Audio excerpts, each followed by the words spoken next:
आपके पीछे मैं बहुत सारे लोग देख पा रही हूँ, फटाफट से इनसे इनके अनुभव जानिए कि जब सुबह इन्होंने झटके महसूस किए तो क्या इन्होंने, वो पहली चीज क्या थी जो पहला स्टेप इन्होंने उठाया? बिल्कुल, हमारे साथ दिल्ली की जनता यहाँ पे मौजूद है, उन्हीं से हम बात करेंगे और जानेंगे आप लोगों को भूकंप के झटके महसूस हुए थे? क्या उस समय क्या कर रहे थे आप?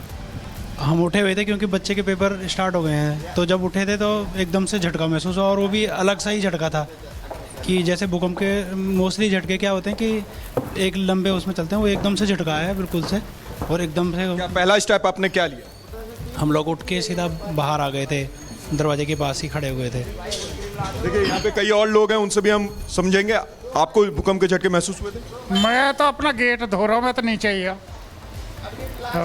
यही ना पता चला जब पब्लिक, हमारे किराएदार नीचे उतर के आ गए जब उन्होंने बताया कि भूकंप आ गया, भूकंप आ गया। बिल्कुल, यहाँ पे कुछ और लोग हैं, आपको भूकंप के झटके महसूस हुए थे? हाँ, ये 5:37 पे भूकंप के झटके महसूस हुए थे, तो मैं उठ गया और एकदम जब मुझे लगा ना कि मैं। चलिए लोमस आपके पास लौटेंगे, डॉक्टर पूनम हमारे साथ जुड़ चुकी हैं।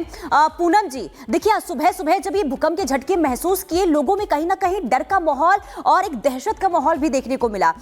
क्या आपने भी भूकंप के झटके महसूस किए? और साथ ही साथ ये भी बताइएगा, 4 तीव्रता का ये भूकंप का झटका था, लेकिन झटके काफी देर तक रहे और काफी ज्यादा जो झटके हैं भूकंप की वो लोगों ने महसूस किए हैं।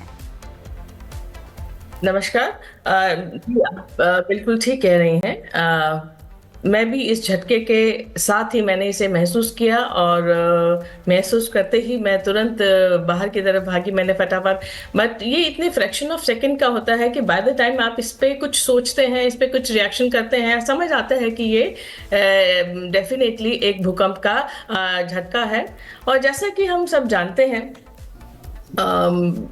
भारत को विभिन्न सिस्मिक जोन्स में बांटा गया है, और दिल्ली सिस्मिक जोन 5 में आती है, राइट, जिससे हमें ये पता लगता है कि सिस्मिसिटी का यहाँ पर मॉडरेट से ज़्यादा जोन में आती है, और यहाँ पर कभी भी इस तरीके के झटकों को, और अक्सर हम देखते हैं कि हम कई बार इस तरीके के झटकों को महसूस करते हैं। एंड यस, दिल्ली बिल्कुल अर्थक्वेक के हिसाब से हाई रिस्क जोन में आता है। बिल्कुल। और पूनम जी ये भी बताइए कि दिल्ली का कौन सा इलाका जो सबसे ज्यादा संवेदनशील है भूकंप के लिहाज से?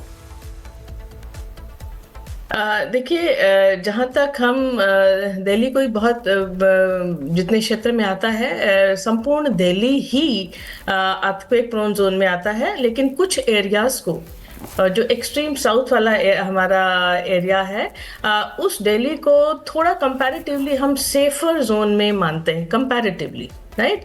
पर अन्यथा हमारा यही जो हमारी स्टडीज़ और साइंटिफिक स्टडीज़ कहती हैं कि लगभग पूरा दिल्ली ही इस तरीके के सेफ जोन में नहीं आता है, अर्थक्वेक प्रोन जोन में ही आता है।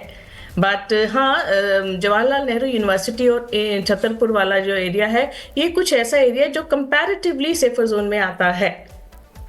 लेकिन पूनम जी, लोगों में कई तरह के सवाल इसे लेकर भी हैं कि अगर हम हाई राइज बिल्डिंग की बात करें, अगर वहां पर लोग भूकंप के झटके महसूस करते हैं तो लोगों को सबसे पहले क्या कदम उठाना चाहिए? क्योंकि देखिए सीढ़ियों के जरिए वो नीचे आते तो हैं, लेकिन तब तक काफी देर हो जाती है, तो ऐसे में क्या लोगों को करना चाहिए? देखिए, अर्थक्वेक प्रोन जोन में रहने वाले सभी नागरिकों की हम रेगुलर बेसिस पर NIDM और NDMA और बहुत सारे स्कूल्स, RWAs, ऑफिसेज, इन सब में रेगुलर ड्रिल्स किए जाते हैं NDMA और NIDM के माध्यम से, और बहुत तरह के इंस्टीट्यूट्स इन रेगुलर ड्रिल्स को करते हैं इंस्टीट्यूशंस में, पर्टिकुलरली स्कूल्स एंड कॉलेजेस में। और मैं इनफैक्ट यहाँ ये भी कहना चाहूँगी कि जो RWAs हैं, आम नागरिक को भी इस तरह की ट्रेनिंग और ड्रिल्स को सीखना चाहिए कि इस तरह की सिचुएशन में तुरंत क्या कदम उठाए जा सकते हैं।